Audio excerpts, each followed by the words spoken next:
18, 19, 20, 21, 22, 23, 24, 25, 26, 27, 28, 29, 30, 31, 32, 33, 34, 35, 36. Dia buka buah.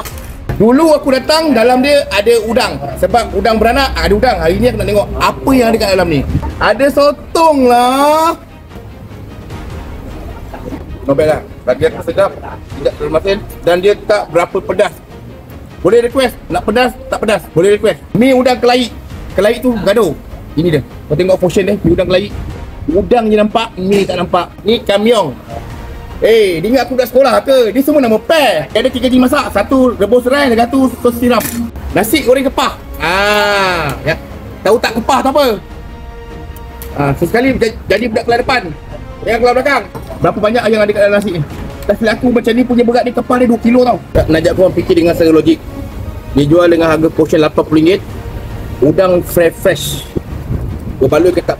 Tak berbaloi. Kita tengok korang dulu. Kau tengok udang dia. Kopek berdetak-detak bunyi dia, nampak? Dengan tu, bila kita kopek dia, kulit dia tidak menyusahkan. Senang dia kopek, senang dia buang. Okay? Kedai ni layak dapat rate 10/10.